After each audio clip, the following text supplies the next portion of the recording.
Uh. No. Stop.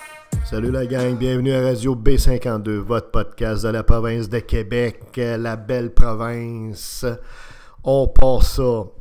La compagnie internationale Decathlon vient d'implanter un autre magasin grande surface dans la région métropolitaine. Et avec tambour et trompette, la chaîne Decathlon est un succès phénoménal en Europe, dans d'autres pays également, ailleurs qu'en Europe, dans le monde. C'est une chaîne reconnue dans ce continent-là pour être appréciée et achalandée et évidemment très profitable. Raison pour laquelle ils se sont implantés ici et ils souhaitent sûrement s'implanter graduellement en Amérique du Nord. Ici, le magasin qui a été implanté est très vaste, évidemment, et on veut tout simplement vous dire qu'après y avoir été le crew ici, c'est un échec annoncé. Pour différentes raisons très précises qu'on va vous exposer. C'est dommage parce qu'on est pro-entreprise privée. On voudrait que toutes les entreprises privées aient du succès, tout le monde fasse du cash, tout le monde soit multimillionnaire, mais que voulez-vous? Mais c'est absolument incroyable l'expérience client qui a été vécue chez Decathlon. Et on va vous résumer ça. Pourquoi ça va être un échec monumental. Les gens qui ont implanté ça ici, au Québec, ont vraiment, mais vraiment mal fait leur job. Ils n'ont pas tenu compte du contexte. Ils ont simplement importé un concept européen qui fonctionne à l'européenne, dans le mindset d'un client européen, ou turc, ou ouzbaniscanais, peu importe, mais certainement pas nord-américain. Voici les aberrations, les faiblesses, les nullités, les carences, les défauts majeurs qui vont faire en sorte que d'ici une couple d'années, Decathlon, peut-être 4-5 ans, va fermer. La première, quand vous rentrez dans le magasin, vous arrivez devant le magasin, vous vous demandez où est la porte d'entrée. Vous pensez qu'elle est à gauche, parce qu'il y a quelque chose qui ressemble à des portes d'entrée, pour finalement réaliser qu'il n'y a pas de poignée. Ce sont des grandes fenêtres qui vont de haut en bas. Donc, la porte est à droite. Donc, on rentre par la porte. Première impression quand vous entrez dans le magasin, qui est extrêmement vaste. C'est vraiment une très, très belle surface et très grande surface. Pour ça, pas de problème. Sauf que l'impression que vous avez, c'est qu'il manque de stock. Tu as une grande surface, il faut que tu aies l'autre de stock. Faut que quand tu arrives, tu as l'impression de rentrer comme dans quelque chose qui est fascinant, qui est trippant, parce que tu vas trouver de quoi. Tu as une impression de gigantisme, qu'il y en a du matériel. Tu vas trouver quelque chose là-dedans. Or, c'est le contraire. Tout est bien classé proprement, comme une petite école, tu sais, quand tu mettais tes petites affaires une à côté de l'autre, là, puis tout est bien rangé. Alors, tu as une impression de vide et non pas une impression de grandeur, d'abondance, premièrement. Deuxièmement, c'est mêlant. Il y a des rangées qui sont classées par femmes, par sexe, donc une rangée pour les femmes, une rangée pour les hommes. À un moment donné, vous tombez dans une autre rangée, là, c'est plus par sexe, c'est par sujet, par thème. Vous avez la rangée, mettons, de la pêche ou de la chasse. Ensuite, des fois, c'est pour les enfants. Des fois, vous allez avoir une rangée qui est hybride, c'est-à-dire moitié femme, moitié enfant. C'est le free-for-all, c'est mêlant. L'idée à la base est peut-être théoriquement jolie, séduisante, mais c'est tout croche. Malheureusement, ça fait juste nous mêler.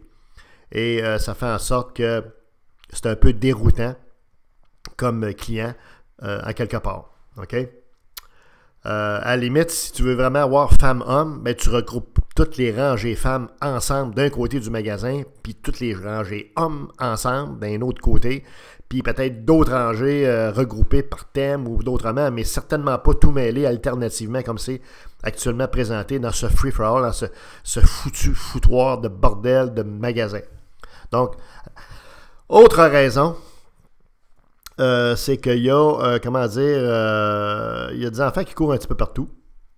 C'est correct, on aime les enfants, on adore les enfants, mais effectivement, il y a des sections où est-ce qu'il y a des petites bébelles là, pour les enfants, ou sur le plancher, ils peuvent faire du roulant, ils peuvent faire de la trottinette, ils peuvent faire toutes sortes de choses, tu sais.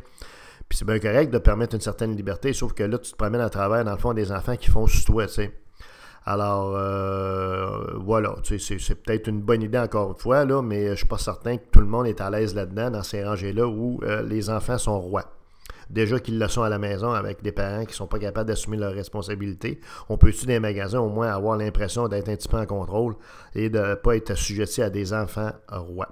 OK? L'autre chose également, c'est que tout ce qui est en liquidation est éparpillé. Donc, vous entrez dans une allée, puis à un moment donné, oups, c'est marqué liquidation, mettons, au 2/5e de l'allée, oups, rendu au 4/5e de l'allée, oups, c'est une autre petite liquidation, 2-3 petites rangées verticales. Les liquidations sont éparpillées dans les différentes rangées. Il n'y a rien de regroupé. Alors, encore une fois, ça vous force à aller un peu partout peut-être, sauf qu'à un moment donné, je crois que les gens stannent, les gens n'iront pas dans chaque allée pour voir s'il y a de la liquidation pour eux autres là-dedans. Là. Et en plus, les liquidations sont mal spécifiées. Vous ne voyez pas vraiment la réduction. C'est pas marqué, mettons, réduction de 30%, 75%, 50%. Pas pantoute. OK? Alors, on comprendra que c'est pas terrible, là, parce que là, tu te dis, c'est-tu un gros deal, un petit deal, un moyen deal? Puis en plus, ben, les deals, il y en a un peu partout, mais en même temps, en éparpillant un petit peu partout, là-dedans, tu te décourages, puis bon, tu dis, ben, fuck les liquidations, comprenez-vous? Bon, c'est un autre problème de merchandising. Là. Le responsable du merchandising dans un magasin est probablement la personne la plus importante parce que c'est elle qui classe le matériel selon pour que les gens aient une expérience client séduisante, tripante, puis qu'ils aient le goût de revenir dans ton magasin. Fait que manifestement, ceux qui ont fait de merchandising, qui l'ont fait selon le concept européen, ils ont échoué. C'est un E. C'est même pas un D, c'est même pas un C, c'est un E, c'est un échec. Ces gens-là ont vraiment devraient être calcés dehors. Ici dehors, remplacé, puis dit, regarde, là, peux-tu remettre ça sur le centre du monde? Ici, on est en Amérique du Nord. Là. Autre défaut majeur, c'est les grandeurs des pointures des souliers, des escadrilles, tous les souliers de sport, bref, il y en a en masse, il y en a un peu partout, ils sont tous éparpillés. Hein, il y a des souliers partout dans ce magasin-là, mais c'est tout éparpillé encore une fois. Une petite shot là, une petite shot là, une petite shot là, il y en a dans tous les allées, à un moment donné, il n'y en a pas, à un moment donné, il y en a beaucoup. Mais c'est surtout que la longueur est en pointure européenne. Fait que c'est marqué 44. Vous regardez le gros chiffre, là tu sais, quand vous voulez avoir la grandeur d'un soulier, c'est ça que vous regardez en premier. Hein? Tu veux savoir, dans le fond, c'est quoi ta grandeur, s'ils ont ta grandeur. Là, tu vois 44, 43, 45, 46. Puis là, tu te dis, coudonc, c'est quoi ça? C'est-tu le prix? C'est-tu le pourcentage de réduction si c'est une liquidation? Mais non. C'est la longueur, c'est la pointure à l'européenne. Fait que si tu veux savoir à quoi ça correspond en mesure, disons, américaine, mettons que tu n'es pas en métrique, là, dans ta tête, là. Ben là, il faut avoir le petit coupon blanc qui est attaché après le soulier.